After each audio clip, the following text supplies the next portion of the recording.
outdoors. Soon, soon he was exploring with a camera in hand.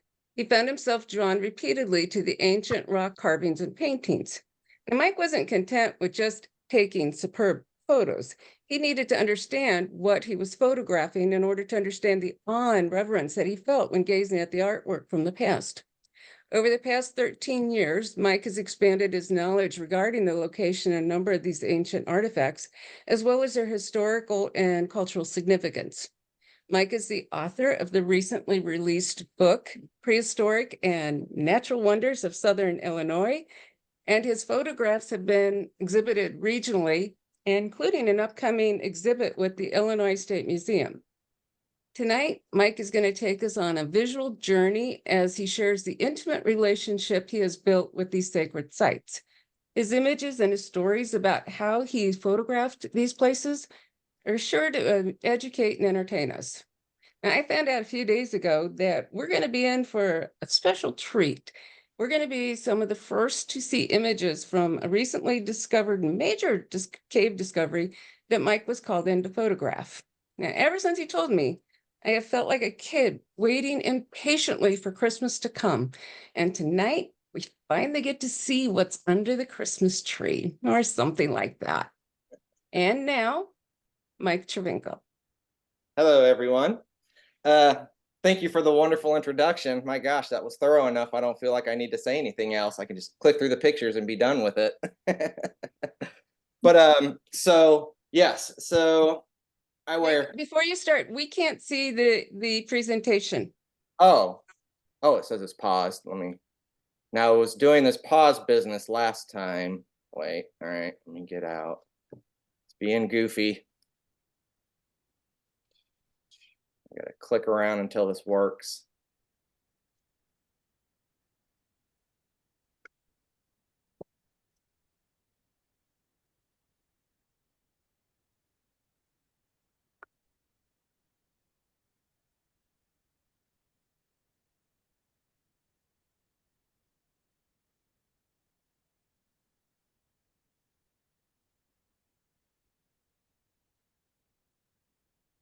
All right. So you guys can see me now, right? Yes. Okay, I'm gonna try to launch the pres. Okay, does that work? Right. Yes. Okay. All right. So anyway, so yes, I suppose I wear many hats in life. You know, professionally, I actually work in medicine, but the one thing that I've done the longest in my life is photography. I've been interested in photography for, well, a little over 30 years now. And it's my mother's side of the bloodline that gave me this genetic defect. So I created this exhibit and this presentation to try to first just let people know that we have some really special things here in Illinois, and things that people don't realize we have. So with any further ado, I'm going to go ahead and get started. So, you know, the title is Photographing Rock Art in Illinois and Missouri, One Photographer's Journey into the Sacred, the Unknown, and the Origins of the Universe. So there is a great amount of mostly unknown prehistory in Illinois and Missouri. You could say it has been undermined historically, but it is the real history of our continent, not the stuff that you've probably got as a child, you know, in textbooks and whatnot. We in Illinois and Missouri, at least in my opinion, have some of the most significant prehistory in North America. A lot of that can be, you know, contributed or attributed to the Cahokia Mounds. To this day, we have plenty of sizable physical features that include bounds, which you can see in the top left here, stone forts, which is the bottom left, graves, and rock art. And examples of all of these features still exist on public land in Illinois. Now, in this presentation, we are going to focus on what I think is the most enigmatic feature, rock art. So I guess we should probably start by defining what rock art is. It is imagery made into rock surfaces either by pecking or incising, and in very rare circumstances, sort of sculpting as a bas relief, or by painting, on the surface of a bluff or rock or whatever the case may be. It is mostly a prehistoric practice for creating images, and it dates back as far as 60,000 years to a few Neanderthal sites in Europe. And some cultures today, especially Aboriginal cultures, still practice this form of expression. For painting, common pigments used were either ochre, which is like an iron, crushed iron mixed with a binder that's usually either water, animal fat, or a combination thereof. And they also would use charcoal, and sometimes they would mix, if they really wanted a slurry of charcoal, they would also mix that with a binder of some sort. Now, it's possible they used plant-based pigments too, but those types of pigments just don't hold up like the iron and the charcoal. So if they did, in the realm of rock art, they've probably all but vanished. I've actually seen artifacts that have, pieces of pottery that have plant-based pigment still on them, but that's because they were, buried for thousands of years and protected in an anaerobic environment. Now, sometimes images are both carved and then painted. And I'm actually going to show you some that I suspect that may have been the case here in Illinois, only because of how hard these things are to see, even under the most ideal conditions during the daytime. Now, interestingly, Illinois seems to have more petroglyphs, while Missouri seems to have more pictographs, at least anecdotally in the sites that I've visited. Now, another, and this is just sort of a technicality, to Native Americans, rock art isn't really art. It's religious creations. It's sometimes, these things are the embodiment of someone's soul, or, they are meant to represent an ever-changing landscape. And what I mean by that is, a lot of Native Americans believe that what we think to be inanimate things, such as rocks and bluffs, that's a living thing that can sometimes transform. So, a lot of these places, well, I'm going to get ahead of myself, so let me go to the next slide. So for those who are unaware, here's an example of a nice pecked image, and it's nice to be able to use my mouse because I can point. So you can see very clearly, you can kind of derive how they created this, what's called a pit and groove, using, a pecking method to sort of carve out this image. And then here's a wonderful example of an incised image. And this is a beautifully preserved bear face, is what we assume it is. And the site where this came from, there's a few other sort of bear-related images here. And these are the only known bear images in Illinois. So kind of interesting. And this site actually is maybe 15 minutes from my house. It's wonderful. Here's an example of an image made from ochre paint. And even paint's kind of a misnomer. One of the people that I've worked with is an archaeologist who's also, her primary function is actually as a chemist. She does carbon dating. And she says that's actually not paint, that's a stain. And the reason to make that distinction is that is UV resistant. A lot of people see paintings and think, oh, they're so faded from the sun and blah, blah, blah. No, they don't fade from sunlight because iron is not UV reactive.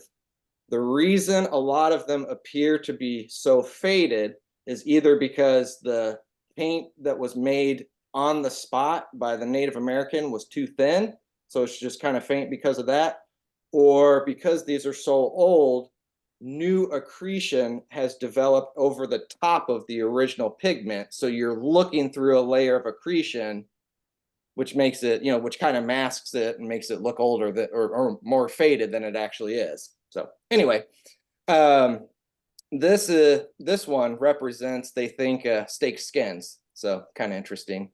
You got the back legs, the forelegs, and the body of the animal, and then probably, oak or something structure to hang them from. And then last, images made from charcoal. It's important to consider the ethics and etiquette at all rock art sites. Here's an example of why. So here's the ochre painting of this figure, and then here's this guy's not so friendly contribution to, this maybe 2,000-year-old image. So many of these sites have endured significant abuse since European contact, i.e. chalking, graffiti, literally cutting the images out of the rock, shooting them with guns, making fake carvings, etc. Because of this kind of practice, nowadays it can be very hard to learn of these places and gain access to them, especially ones on private land. Now, if you ever are lucky enough to first learn where some are on private land, always get permission. If you ever get to visit a site, of course, don't touch or disturb the rock art in any way, because it's rock, but it's actually far more fragile than you would suspect. And, a lot of I take a lot of pride in my photography of these images in using zero impact methods. I mean, the only impact I'm making is just the fact that I'm there, which in and of itself does create a trace amount of impact, but it's, hopefully negligible. Take only photographs, leave only footprints is a good policy. And some sites, especially painted cave sites, shouldn't be overly visited. I'm sure many of you guys are aware of Lascaux Cave in France, which had to be closed down from the public because, when it was discovered in the 1940s, they kind of just opened it up to the general public for tours and whatnot.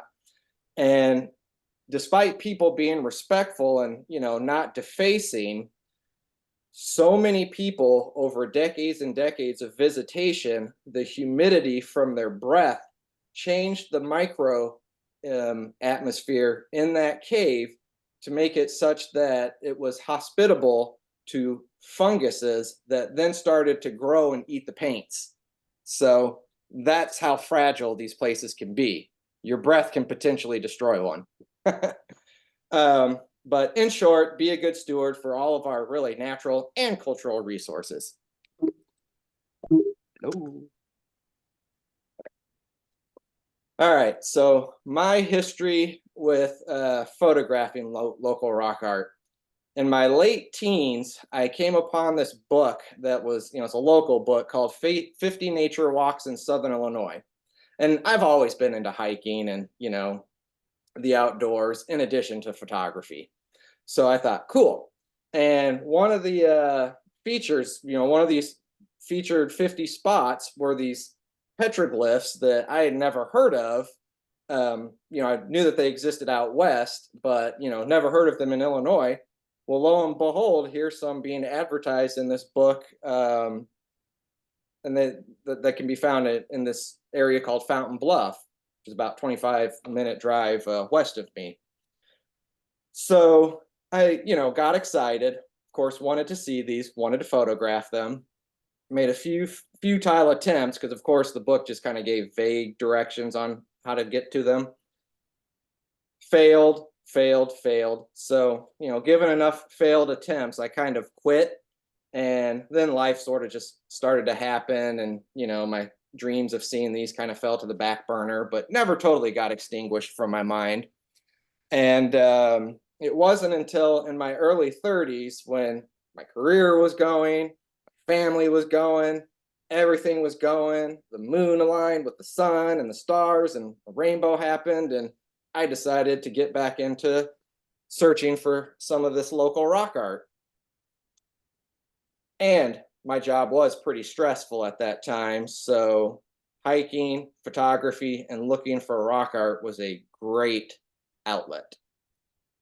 Over the next few years of my 30s, I delighted in researching, networking, and seeking out sites scattered around Southern Illinois, all of these being great challenges to engage in, partly for reasons I highlighted on the last slide with the etiquette. People are very, very, very tight-lipped about these things, myself included, to a point.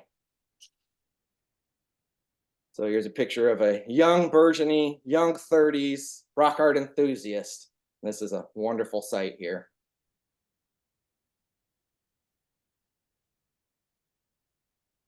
When I first started getting into photography, I actually took it in high school by the wife of one of the probably the most famous photographer in Southern Illinois. I don't know, maybe some of you guys in Chicago would know the name, Charles Swedlin. His wife was a high school photography teacher, and so that's when I got my first, sort of formal education in photography. And hook, line, and sinker, I probably got the best grade in that whole class. So then the digital revolution occurred, but I always wanted to build a dark room because that class, this was in the mid 90s before digital was a thing. So I always wanted to build a dark room in my basement. Well, getting back into rock art photography and hiking and all of this served as a great impetus to fulfill that dream of building a dark room in my basement, which I have to this day. So, and I was, kind of old school minded, so I really wasn't that into digital at that time. The resolving power of big negatives, digital can't hold a candle to it.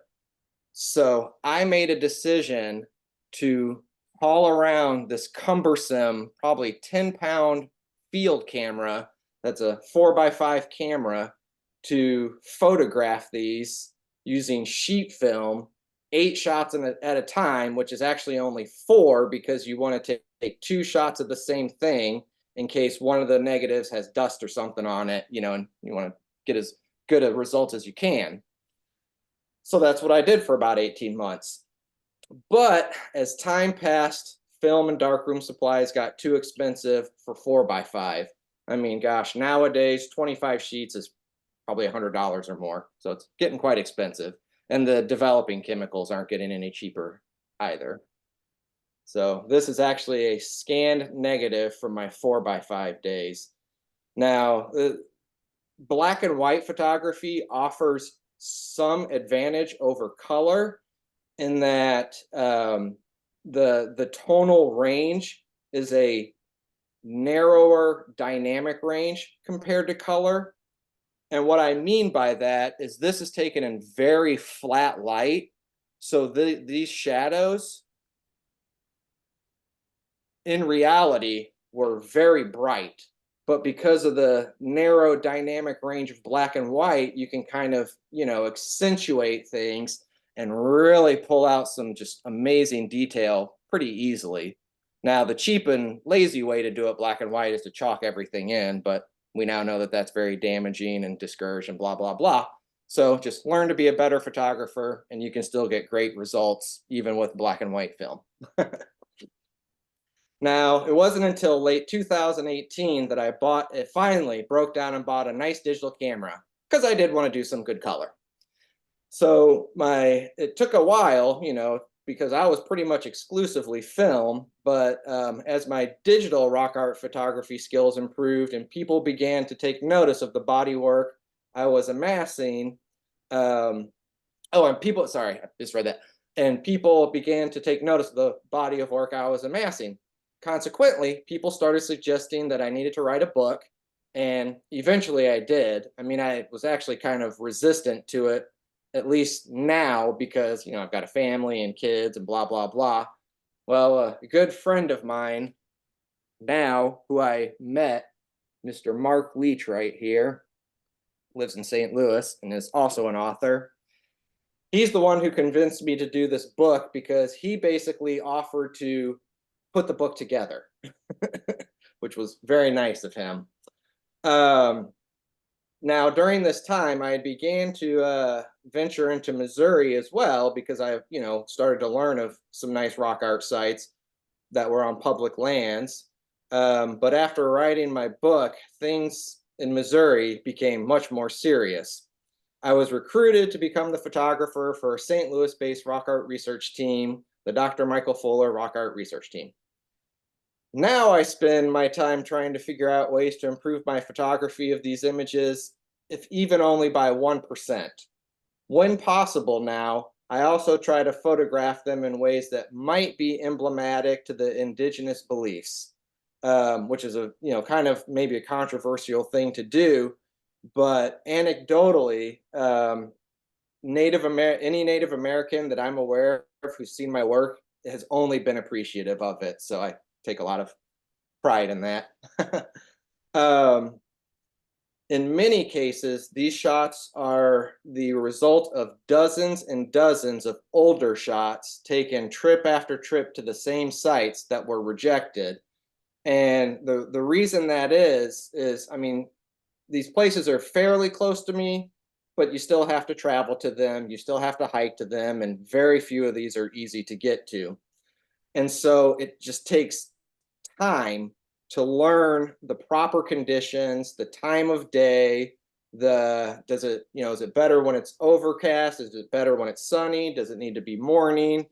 And just to learn the proper season, which incidentally is right now. So here I am, a full-fledged rock art photographer who did this to get this. Now, if you read below, it says, I took this January 2nd, 2021, with the air temperatures in the 20s. That's the coldest I've ever been in my life, but it was worth it. And to me, this is one of those images that is sort of emblematic of, Native beliefs. And, that's the Mississippi River.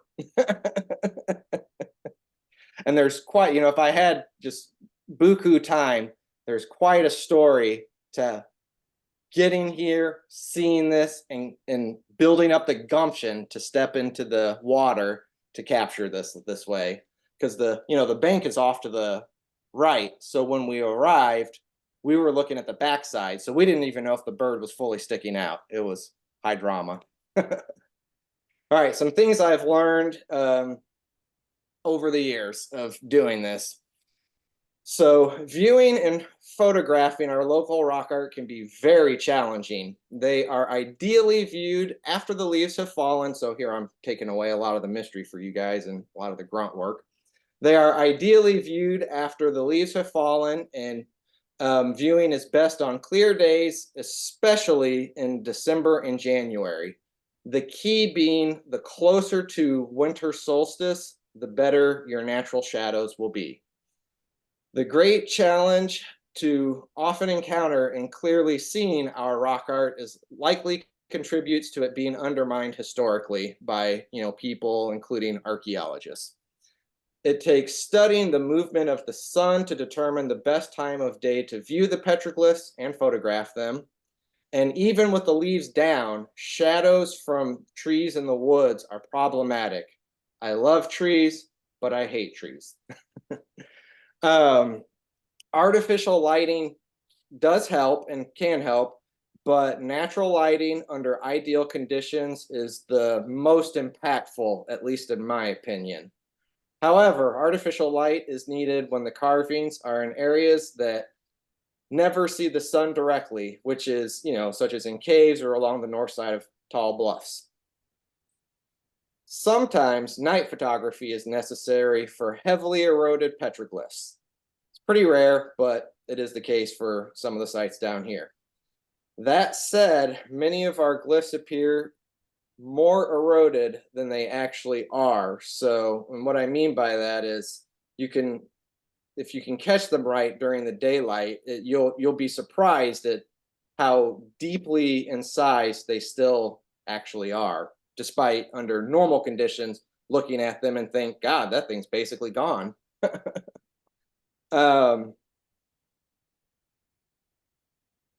Their masking is enough, the masking from the lichen, the dirt, the bad lighting, blah, blah, blah, is enough to fool even pros. The ideal time to view faint paintings is pictographs, is on bright, overcast days with lots of moisture in the air. And I think this maybe happens because that moisture will kind of get into the rock and boost the contrast and the saturation of otherwise super faded or faded appearing ochre and charcoal paintings. 90% of the sites are hard to access. 99% of the sites don't have trails leading to them. So you have to be in pretty good shape to be able to get to a lot of the best places. Sometimes when even the carvings, if they're wet, that can help make them more visible. But sometimes getting them wet makes them less visible too. So it's kind of a trial and error. And then sometimes you have to look at an offset angle to the carving to see it at its best, to view it. I'm sorry, I'm misreading this. Sometimes you have to look at the offset angle to the carving to see it, and it is best to view it on the opposite side of the carving from the light source. So what that means is, if the sun is over here to the left and the image is here and you stand here, the shadows will be that angle will best benefit the shadows that are being cast from the sun. So here's some examples of your typical conditions versus fleeting moments of magic. So this is the same hand right here on the left. As a matter of fact, you can see the graffiti through it under ideal conditions better than you can see the hand. And this ring around it is a failed attempt to cut it from the rock, probably in the 1930s or 1940s. Those were particularly hard decades on a lot of our archaeology. And then over on the right here, we have this wonderful thunderbird, and then as it appears under typical circumstances. Like if you went there today when it was pretty cloudy, you wouldn't see much. So conditions make a big difference. And then here is a great case for a good nighttime shot. So to the left here is basically 2 days before winter solstice of 2023. So just, this past December, at peak lighting time at this site. And this site that has 3 petroglyph panels. For some reason, this one in the middle, I don't know why the Native Americans chose this rock in particular, because the lighting never hits it right. And, sometimes I think that these places were interacted with more at nighttime under the light of campfire. But that doesn't make sense for this one either, because first off, there's nowhere nearby it to safely build a campfire.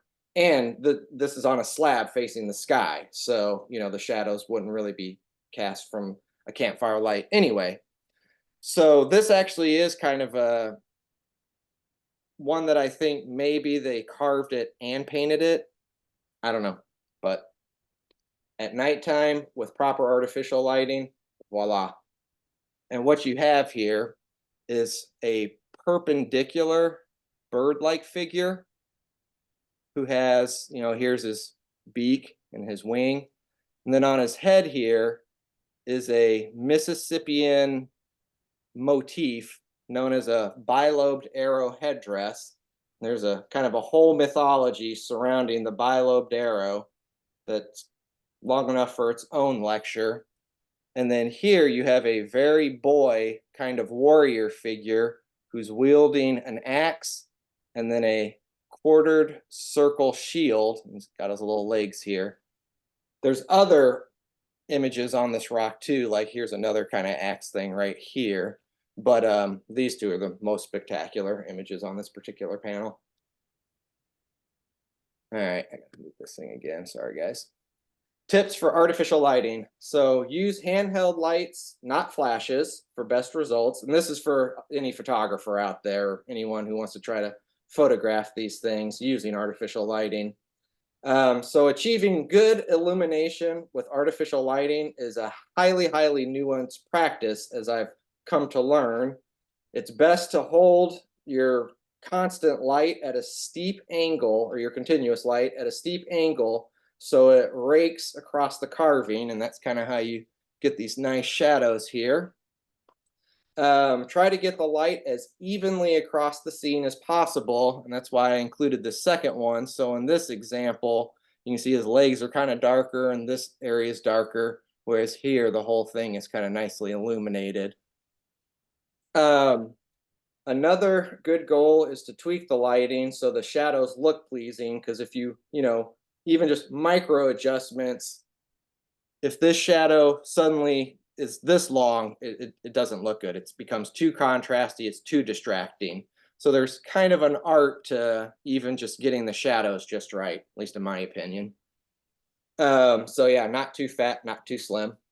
Sometimes it is useful to use more than one light, which is, no, this one was just one light.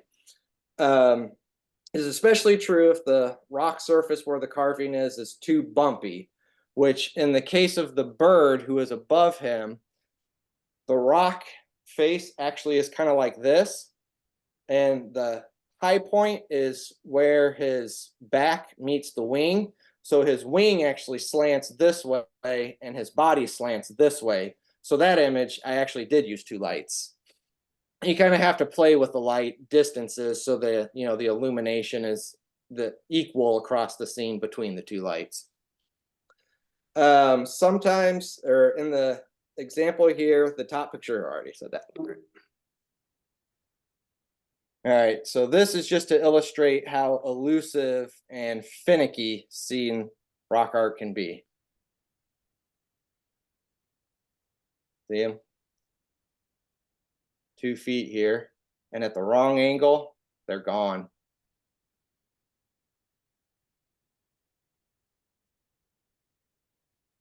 So it takes a magician's eye to sometimes see these things. And these are the challenges you're up against as a rock art photographer in the Midwest.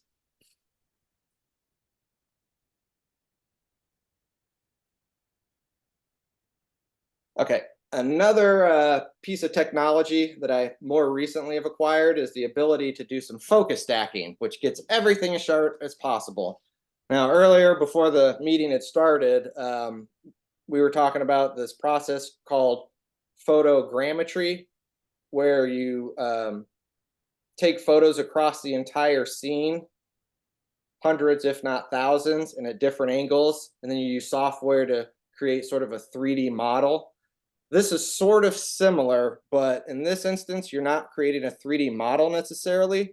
You're creating sharpness throughout the entire image. So if you look at this image on the right, you'll notice that, and this is one of the many images that I use to create this one composite that's tack sharp everywhere. So you'll notice that it's sharp right here, but very quickly the focus starts to fall off.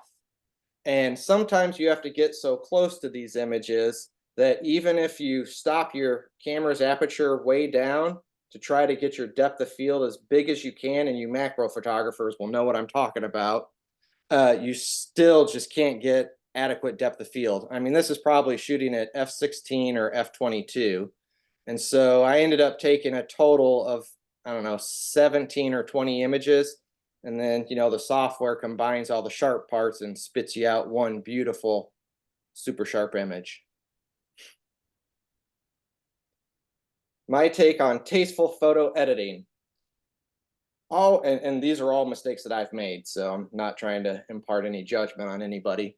Always try to make the carving / painting as apparent as possible while in the scene. So what I mean by that is, watch the conditions and capture it when it's most apparent.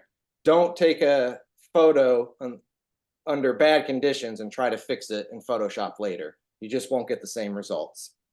A great capture will require little to no edits. Don't, what I call, overcook your images, which this is an example of that, where it's too contrasty, too much saturation, bad exposure, just bleh. This is actually what the scene looks like. This is the true hues of the rock. And this is about the right tonal range for the ochre, and, just looks much more naturalistic. if you do have to edit, try to keep them subtle.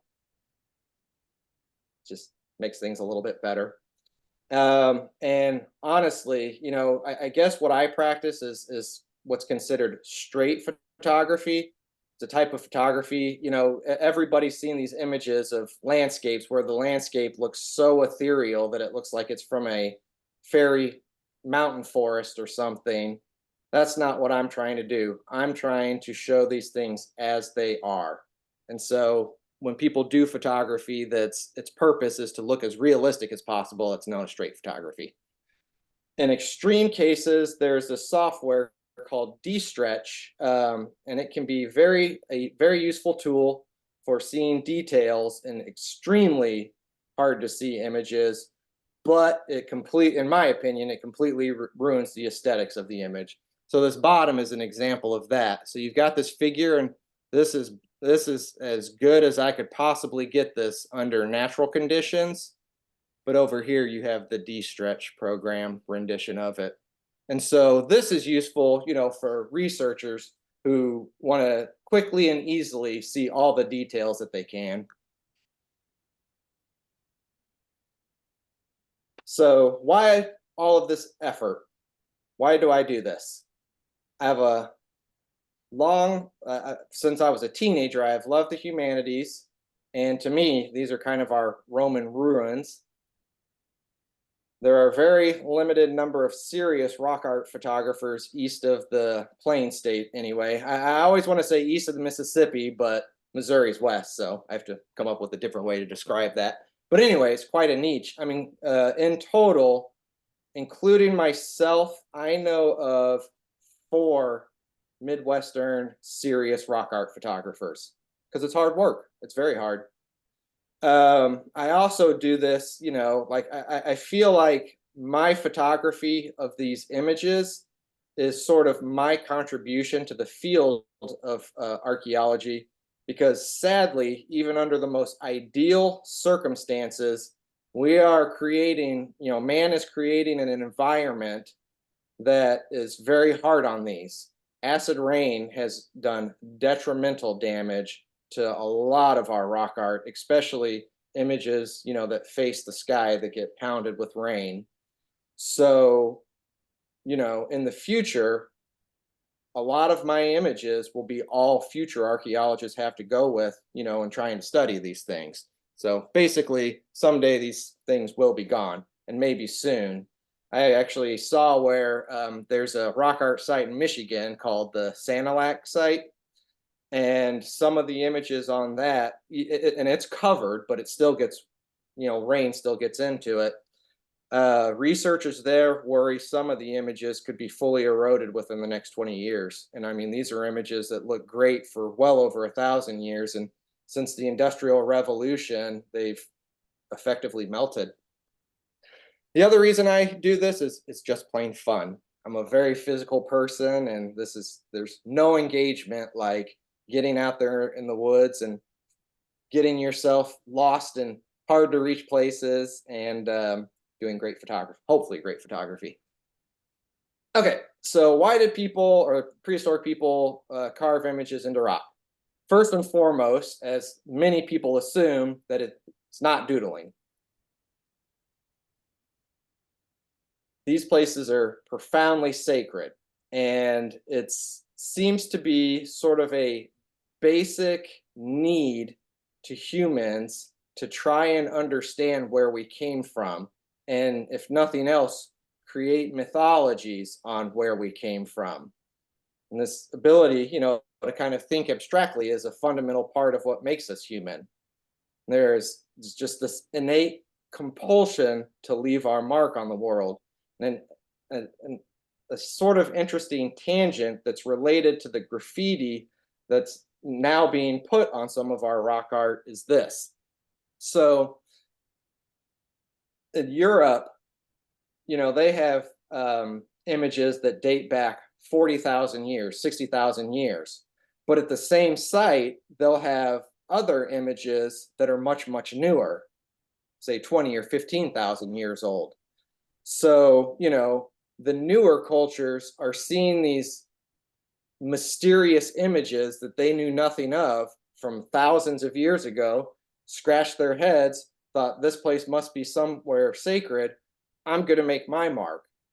Now, in a sense, us leaving our graffiti marks today can kind of be construed into a little bit of that. I mean, the problem is that, you know, what people are doing today, it doesn't really carry the cultural weight that it did back then, but you still can have graffiti that eventually acquires historic interest. And a good example is we have, there's three sites here in Southern Illinois where carvings were made by Civil War soldiers. Those are very special now.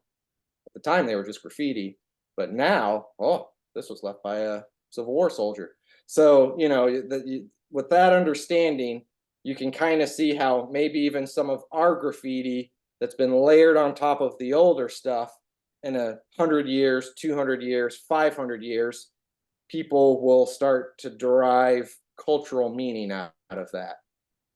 But anyway, so some of these sites serve as ceremonies or as cemeteries, but most serve as ceremonial spots. And some of them kind of serve as both cemeteries and ceremonial spots. There's a public site here called Millstone Bluff that has 3 panels, and that's, you know, the middle panel is the one with the figure with the shield and the axe. But so the 3 panels at that site collectively display the Mississippian cosmos. So it's kind of a profound, you know, religious statement when you look at, you know, the whole body of work that's at this village site. Then there's another site in Missouri called Picture Cave, and it depicts the Osage and other tribes, basically the origin of their universe. It's kind of the cradle of their civilization. So these are profoundly sacred places. So here's a diagram of the Millstone cosmogram. And here's the figure with the shield, and then the bird with the bilobed arrow. And then the big bird, who you've now seen a couple of times, you know, from the start of this talk, and then the good picture versus bad picture, he's actually right here. And then you have a third panel. And so, you know, it's always bad to kind of use European analogies, but I'm not an archaeologist, so it's hard for me not to. So the analogy is the upper world is kind of the equivalent to heaven. This panel can kind of be thought of as the earthly realm that we live in. And then the underworld is, you know, their equivalent to hell, but it's not really hell. It's more just literally what's underneath our feet. And passageways to the underworld, you know, include cracks and rocks, large body of water, you know, things of that nature. Whereas your passage to the upper world is usually through vectors like birds and things like that. You know, they kind of carry the souls of the dead from their bodies up to the upper world. And then here's an example of some of the what they call vignettes in Picture Cave that describe a little bit of that origin story. Now they call these vignettes because this image right here is one part of the story. And then this image here, you guys can see my cursor, right? Just nod. Yeah, okay. Is another part of the story. And then this right here is another part. And in total in this cave, there's, I think, 11 vignettes that collectively describe their origin story. You know, the others are either to the left or right of this. And it's kind of interesting the way this reads, because it actually starts to the east and works west, but then the final piece of the story loops back to the east, which circles are, you know, and looping back and, you know, rebirth are a very big part of Native American mythology and cosmology. All right, so why did the Native Americans select the sites that they did to mark? And I don't know how many of you guys have been down here in the Shawnee National Forest, but even adjacent to a lot of these petroglyph sites, there are rock shelters that just look like perfect. And you go and look at them until you go cross-eyed, there's nothing. So why this site over this one? Well, it can be very hard to determine why particular sites are selected. I mean, it is true that often they're very beautiful areas, but something that further muddies the water and understanding common themes for why sites were selected is the fact that for every, well, I already said that, there's 100 other suitable sites. Regardless of this, there are some conclusions that can be drawn that probably are true. For example, Millstone Bluff. So they don't really know exactly who first settled Millstone Bluff, and it is located in Johnson County, about 35 or 40 miles north of the Kincaid Mounds, if anybody's heard of those. And then it's about, I don't know, 100 or 120 miles, what would that be, southeast of Cahokia. So the two schools of thoughts is refugees from either Kincaid or Cahokia came and set up shop at Millstone Bluff after the demise of those respective mound centers. So one of the speculated reasons why they chose this site over all the other bluffs and lowlands and all this and that is because of its mound-like shape. And that's why I included this, so you can actually visually see just how similar this knob is to a true Native American, earthen mound. And this one's located off of Highway 3, gosh, probably 60 miles south of Cahokia. It's pretty close to me. But anyway, so the thinking being, these refugees, of course, wanted to maintain, they basically wanted to build a church. Well, and their churches tended to be mounds. Well, why put all that backbreaking work into building a church when the gods have provided one for you? And what's kind of interesting is this is the center point of a collection of Mississippian settlements that are all in these bottomlands below that were all farming communities. And it's also suspected that, yes, that indeed this was basically Monk's Mound 2.0 that was big enough to also serve as a village site. Had a plaza, at least 20 houses, a common building, the 3 petroglyph sites, 2 cemeteries, and evidence of stone walls and things like that. So it was a pretty substantial structure. Another site that's pretty clear why they did it is Fountain Bluff. Now, you have the American Bottoms, which is where Cahokia is, but down my way in Jackson County, you have the Jackson Bottoms that butt up to the Mississippi River, which is right here. So this area is otherwise pancake flat until you get into some of the Illinois Ozarks, but right up against the Mississippi River here is this Pennsylvanian sandstone just eruption that's an average of a mile wide, or maybe 2 miles, and it's 4 miles in a north-south direction. So this was clearly viewed as a ceremonial landscape. And this is actually a view from on top of, there's many precipices on Fountain Bluff. And this is on top of one of them, overlooking where many prehistoric settlements once were. And right where I'm standing are these probably archaic era footprints. And it's quite a view. Beautiful.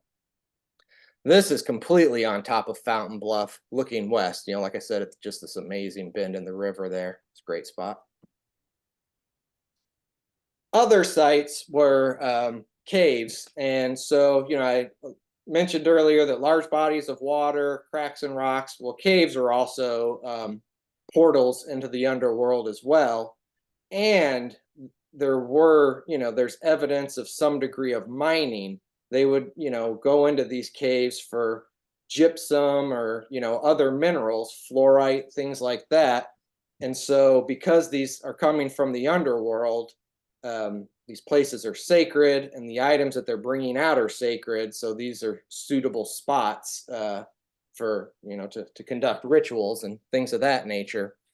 Um, this right here is actually the entrance to Picture Cave, but within this blacked out area is the actual entrance to the cave, which is no bigger than about 3 feet by 3 feet. It's pretty crazy. This one is kind of interesting because not only is it a cave that you have to stay stooped in, but it also has a spring that issues from it. And bodies of water are the other common feature that you see with rock art sites that we know of. I mean, there are plenty of rock art sites that just seem completely ambiguous and arbitrary why that particular site was picked. But indeed, several are found along bodies of water, in caves, or along, in landscapes that were perceived as, of the gods or whatever, like Millstone Bluff or Fountain Bluff. Now, who made our rock art? And by this, I don't mean, like what culture or anything. I mean, like what people in what positions made the rock art. Honestly, we'll never know. I mean, was it the shamans, priests, elites? Nobody really knows. Was it men? Was it women? Was it both? Nobody knows. Despite that, there are a few little clues about individuals who made rock art because, this is clearly a skill and not everybody did it. And I'm sure, either there was just innate talent or there were teachings or a little bit of both. And so sometimes, and it's really cool when this happens, you can kind of see images at different sites separated by tens, not 100 miles, that stylistically seem so similar. It just begs the question if it's the same guy traveling around marking these areas. And so in this example, the snake, which incidentally appears to be coming from this little hole, so hole in the rock from the underworld, but the snake is at Fountain Bluff, and then about 20 miles to the north at another public site called Piney Creek is a very similarly executed snake emanating from a crack. So I don't know about you guys, but sure looks like the same hand to me. And one of the sites that I'm going to be seeing this Sunday has another snake that my archaeology friend says is very similar to these. And that's that's 60 miles north of this Piney Creek one. So, these people moved around. All right. To further show how much these people moved around and to sort of illustrate how big the Mississippian or even woodland time, the expanse of their cultures, I'm showing a few motifs here that are seen both in Illinois and Missouri. So this big circle and dot, these are separated by, gosh, I'd guess 200 miles. These guys are separated by 60 to 80 miles. This is known as, they don't really know what this image is. It could be a female genitalia, kind of a vulva, or an all-seeing eye. Just depends on who you ask. They don't really know. Even point types can be found in Illinois and Missouri. And these are so well done that archaeologists were able to figure out this is actually was known as a Ross point, which is a ceremonial point type from the Middle Woodland period, which is diagnostic enough to say this carving, and this is just, you know, a snapshot of a much larger image of a warrior holding this trident, but it's enough to say that this painting and this are about 2,000 years old, because that's when Ross points were made.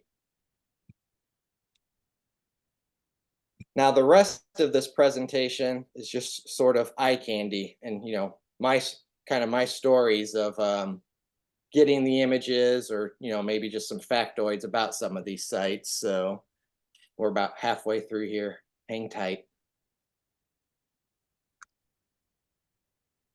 So this is just another, oops, went over one. Oh well, and I can't go back. Anyway, so this is another shot of the cosmogram of Millstone Bluff, but the actual images. Now, I wish I could go back, because this illustrates a great point here. Doing what I do is so important, because it's only under perfect conditions that you can truly see what's going on in this guy right here fully. So we know that he's a serpent with antlers, but what was misrepresented is what the antlers look like. In all the drawings that I've seen of this, the antlers just look like a jumbled mess that include this and some of this stuff and this. Well, this is all just natural, you know, rock erosions. With this lighting, you can clearly see that his antlers are just chevrons, which is a very important shape in Native American, you know, culture. Here's the middle panel. And then here's a couple of images from the upper world panel. This is, you know, another one of those bilobed arrow things. And then this is just another bird, in addition to the big bird that we've seen a couple of times already. And the shot that the slide that was before this, I got skipped over somehow, is actually just kind of a wide shot of most of this panel, you know, and it shows more of the imagery on it, because in total there's probably 20 images. Some of them are pretty cool, even beyond the bird. This is Fountain Bluff, which technically is private property, but this property recently sold to a guy that I know who lives in Missouri.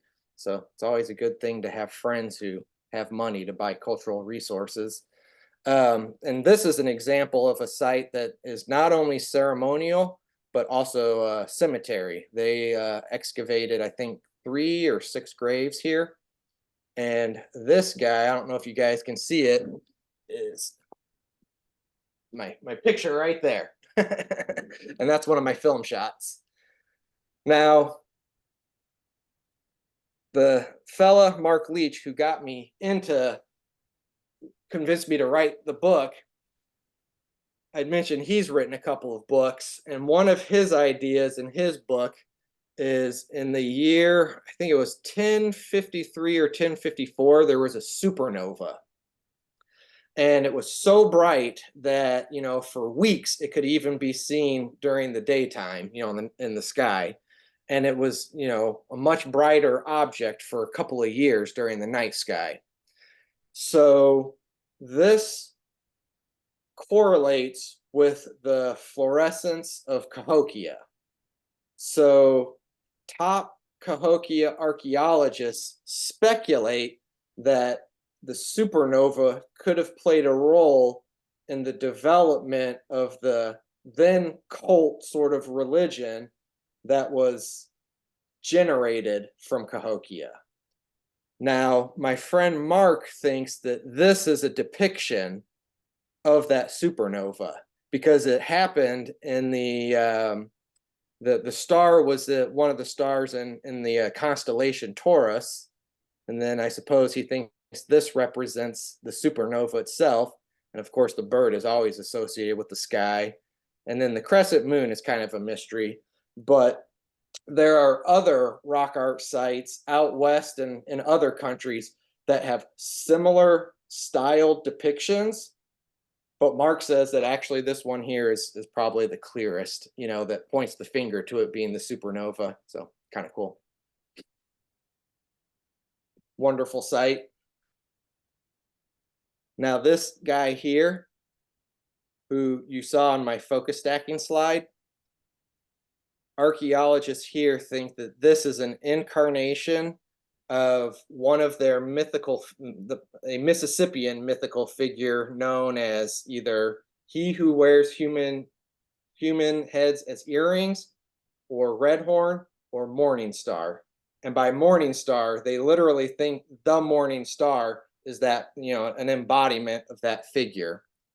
But it's not really known, why there's so many in this scene and why, the archer. I mean, Morning Star is associated with war.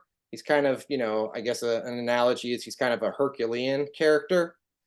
But it's also curious if this natural feature here plays into the duality of the scene here too, because this almost looks like a human figure transforming into one of the birdmen. So just there's a story in there just begging to be told, and we just need the Rosetta Stone.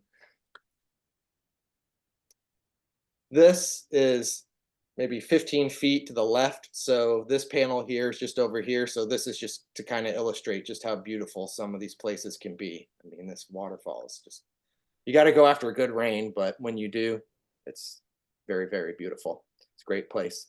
And this is also one of the cave sites. This guy, this vignette here, I guess, is located in Missouri. I just really like it because it's just so bright and so crisp, and the imagery is just so iconic Mississippian. You've got a couple of these ceremonial maces that they used. They were kind of like scepters, that Egyptians used or whatever. And you kind of have this mythological looking bear figure, this kind of owl figure, and the archer. Just great, great, great stuff. And what's interesting is this line here is a crack. So the scene is actually like this, where the bird is on the roof and the other two guys are on the sidewall. All right, so this is a site in Illinois that is probably one of the most enigmatic sites in the entire state.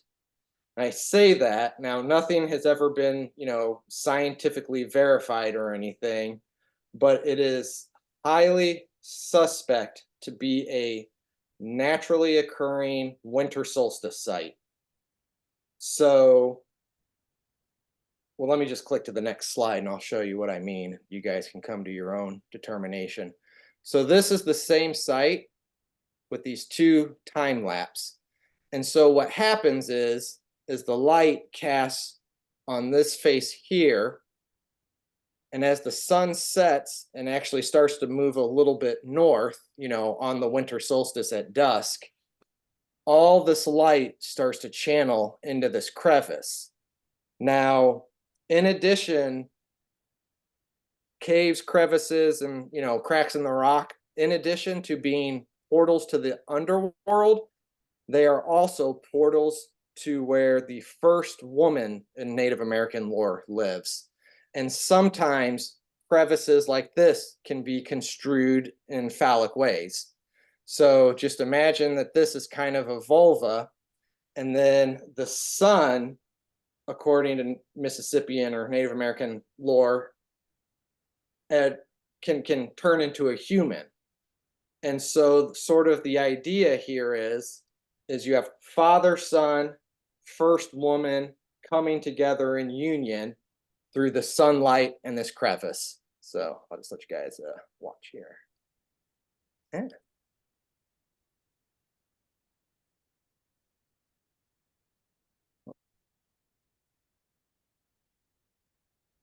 there we go. So keep an eye on this crack here in particular. But the color shifts are just beautiful. And it's so remarkable how isolated the end of day light casts onto just this spot. I mean, it really is uncanny. And then this is a time lapse where the camera is just kind of directly in the crack. And this is actually several days later. So, the best really does happen, maybe the day before winter solstice, the day of, and the day after. So, you can see how the light kind of drug here. That's because this is maybe a week after, which further, kind of in my mind supports it, being celebrated as a solstice site. And what's kind of remarkable about this site to me is, every other solstice site around the world, at least the vast majority of them, are human contrived. The humans engineered it to do this special thing on the solstice. This is natural. So the Native Americans would have just stumbled across this. And I mean, it had to have blown their mind, especially in the context of, their religious values. Seeing that crack as as the first woman and what the sun is doing, it just, it's better than any fantasy novel of modern day, in my view.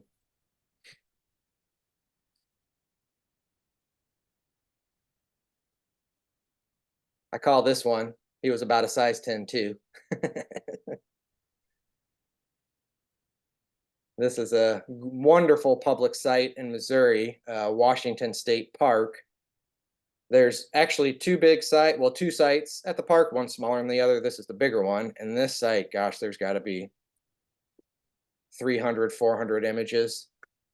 You get this wonderful bird who, in my view, this represents him kind of vocalizing. And then they really think that this is the true Thunderbird legend here, because they think these lines, which actually end kind of in arrows, they think that here's one right here. They think that those represent lightning. So very interesting. And then you have this wonderful coiled serpent right here who ends with his mouth open. You have all these really kind of mysterious cupules. And then you have what they call the twins, who they think could be sharing a stalk of maize. So, and this is just a very small smattering of, like I said, the hundreds of images at this site. It's a wonderful, wonderful, wonderful place. But you got to go when the conditions are right. It's true of all of these. This is a ceremonial cave that I just visited last week that's also in Missouri, not too far from St. Genevieve.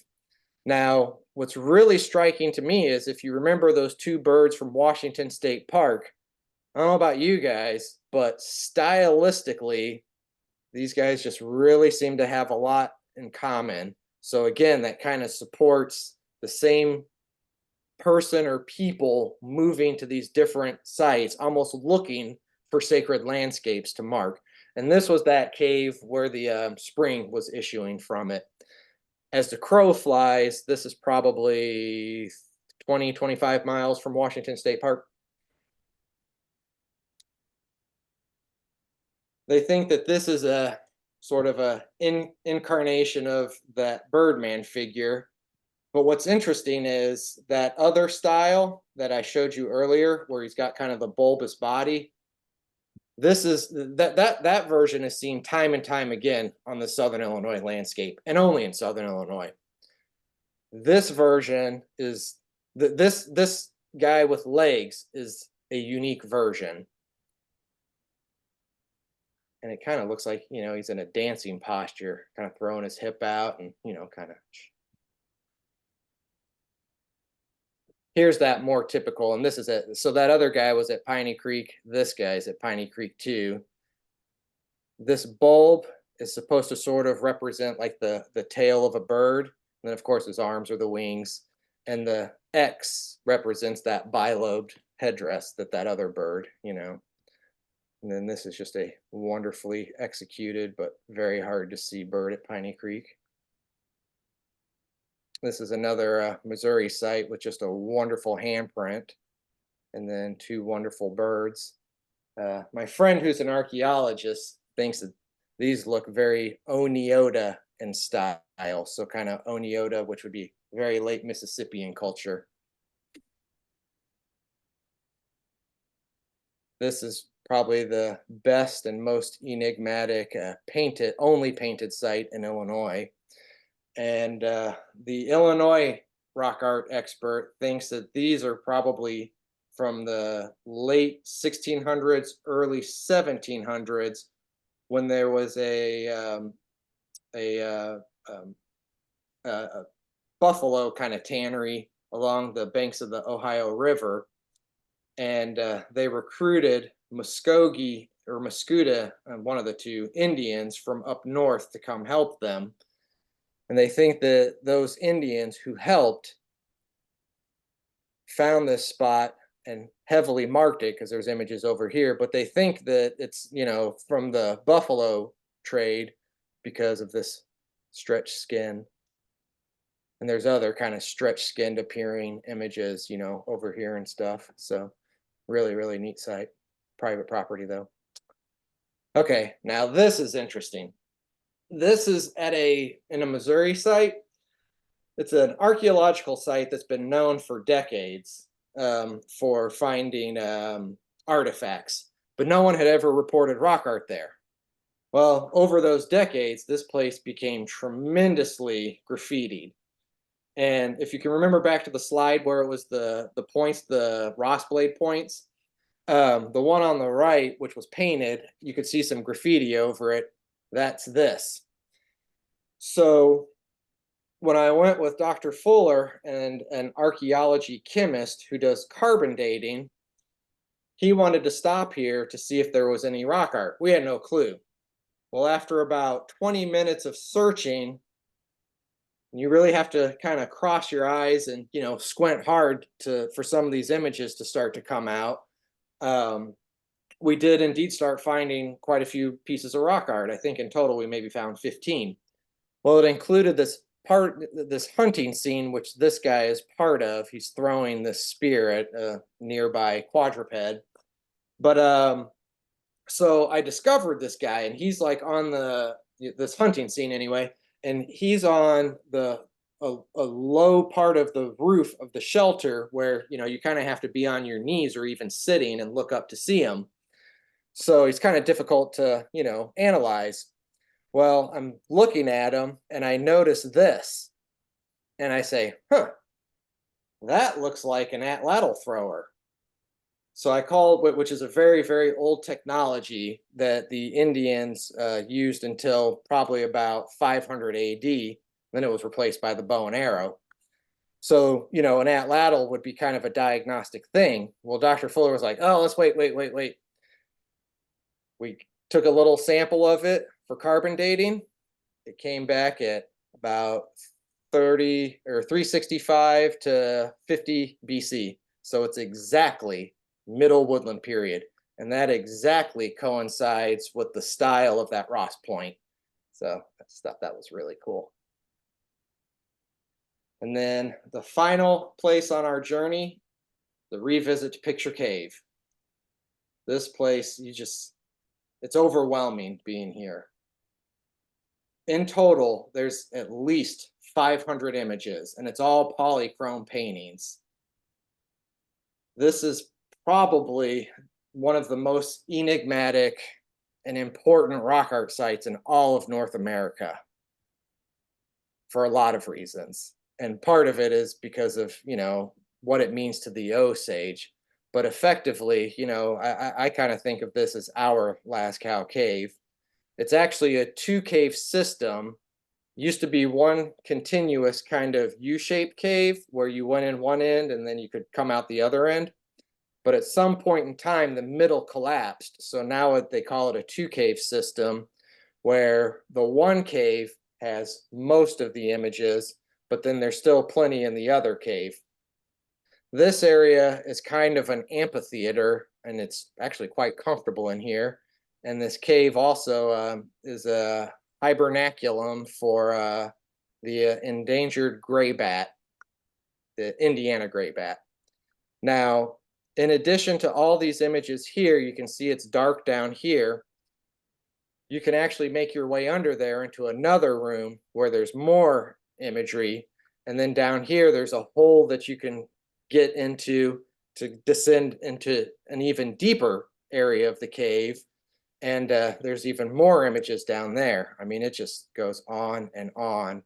So here's some of the finer images in this site. They think that this is that figure Redhorn, and they think either this is a dismembered head or this is Redhorn pulling his father from the earth. Now, I'm sure you guys have heard of the Piazza legend here in Illinois. This is probably one of the finest Piazza-like images still in existence, because of course ours is long gone, and what you see in Alton now is just a modern day butchery of it. This image is down in that lower part, and what's interesting about it is you see this crack here. Again, like those snakes, this human-like figure seems to be kind of emanating from the underworld into this crack, from this crack. So, you know, top researchers speculate that maybe this is the first woman coming from the underworld, because, you know, all these mythical figures can go from one level to the next, you know, at will. But what's interesting is she's got this pelt, you know, this kind of beaver looking pelt on her arm, and then she's holding what appears to be a small bison. So nobody knows what any of that means. And then the last image from Picture Cave that I'm going to show you today is this guy, who's also in that lower level. He is about scale to a real human, and he's kind of hard to see, so I'm going to point him out here. So this is his head. Here's his nose. His mouth is open, so he's looking this way. Here's his eye with what's known as the falcon eye motif, but very interestingly, they drew it extending beyond his chin. He has this very ornate hair regalia. He's got this choker on. He's got what they think is a bull snake on his back. He's very much a boy. And then he's kneeling and he's reaching for what's probably another much less distinct snake to see. And then we don't really know what any of this is, but he is just, I mean, he's a masterpiece of North America, Native American rock art. He is just beautiful. So in closing, much of the Mississippian iconography present in our local rock art is in line with what's known as the SECC, the Southeastern Ceremonial Complex. The widespread distribution of these sites help to support how vast and influential those people's belief system was, which they think originated at the Cahokia Mounds. Personally taking the time to travel around and personally visit some of these places helps to solidify one's own understanding of the grandeur of their cultural and their social network. I mean, these people were getting materials from Michigan to the Gulf Coast to Florida to Yellowstone. They were everywhere. These places are critical in furthering our understanding of the tapestry of beliefs and practices of people here long, long ago, and many rock art image/panels can be cross-examined with similarly aged marked material items such as shells, copper plates, or stone carvings to help professionals better understand those items. Basically, rock art sites can offer a lot of context and should be valued by all. That's all I have. Okay, Mike, I'm not gonna let you off this easy. Oh, you can't go back. Well, I can. Now that we're done, we can bounce around however you All right, want. I want you to go back to some of the images from Picture Cave, and you have to tell people this story behind Picture Cave, because that is what is so remarkable and amazing, you know, and when you shared it with me, I got goosebumps. So you have to share that with them. Which part of the story? Because I told you a lot. Do you remember? How it's just been discovered and Oh, well, okay. So that you must have misunderstood me there. So the cave has actually been known for since at least the early 1800s, and there is plenty of modern day graffiti in the cave, but there is so much good stuff that you don't really see it, or you just don't notice the other graffiti. Some of the other graffiti is actually kind of entertaining. So it's not recently discovered, but it's a private property, and it recently exchanged hands. okay. So the site nowadays is very controversial because of its meaning to the Osage, And to expand on that point, so the site is actually significant to what's known as the Daguian Sioux speaking tribes of America. And so that includes the Osage, the Omaha, the Quapaw, and a handful of others. So technically, all of those tribes have ancestral, heritage and can lay claim to the cave. But it's really only the Osage who are like on the forefront of saying, all these things about what it means, and the fact that it's theirs and no one else's, and blah blah blah. And they recently started doing some testing on the carbon dating. Well, yeah, I mean, I can't really get into too many details on that, because we need to let the scientists get their work out first.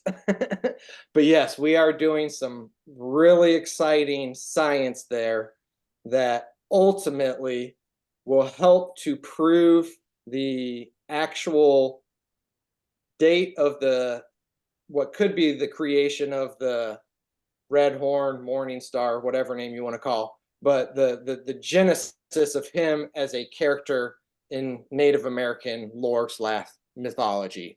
There's this controversy that was invented in Mississippian times, but the opposing party says no, he's actually a much older figure.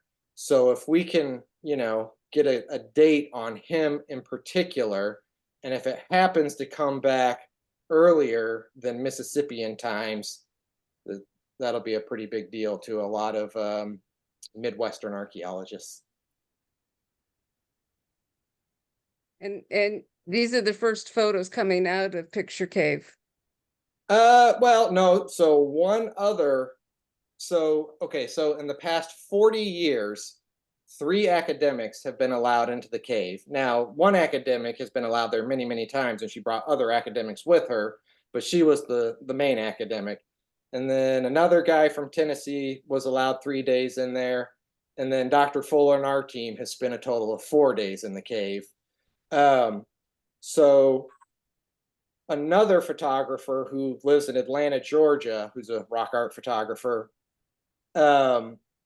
he has photo documented a lot of the cave too, but they didn't have near the light setup that we had, and it was just very different conditions. In fact, I think the first time he photoed it, he was using color film, and they just probably had flashlights or whatever. We had floodlights, like massive floodlights, when we were in there. We had the whole place lit up. It was really cool, and we had bats flying around us, and oh my gosh. One comment, Sure.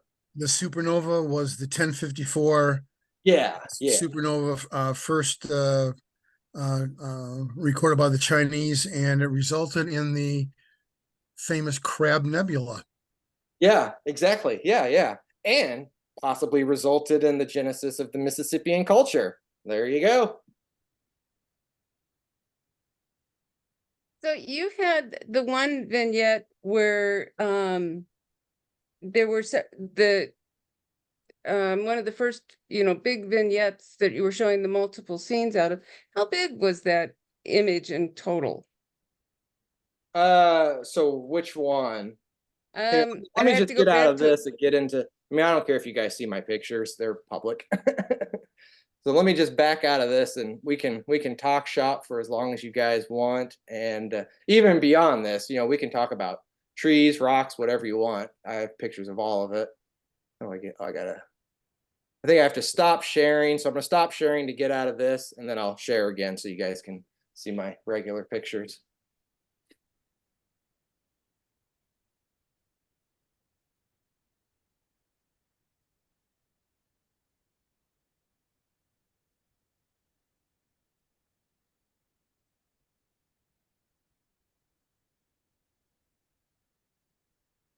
All right, can you guys see me? Yeah. Yeah, okay.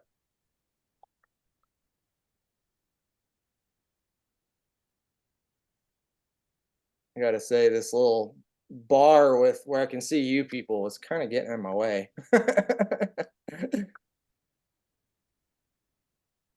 for those who don't know, this was my first time giving this talk, my first time giving a Zoom talk.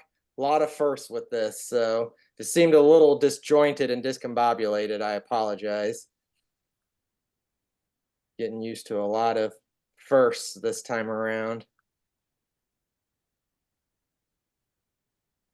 I thought it was very good. Oh, well, thank you. I'm gonna stop the recording, continue with the questions and comments. I'm gonna stop the recording here. All right, so Catherine, which figure are you talking about? It was. You're talking about this guy? No, actually, I'm curious about that one, but it was an earlier one. From Picture Cave? No, it wasn't Picture Cave. It was a different site. Oh, you said vignette, so that's why I thought Picture Cave. What did it look like? I couldn't describe it. But it wasn't too much earlier than that. Was it? It wasn't this guy, was it? No, it's past that one. Are you talking about that triptych? The three panels? I keep going. It's closer Yeah, you're talking towards about Millstone Bluff? Here, actually, so most of the pictures I used are in this folder, and it'll be a lot fewer to have to scroll through. It was just a few before the Picture Cave.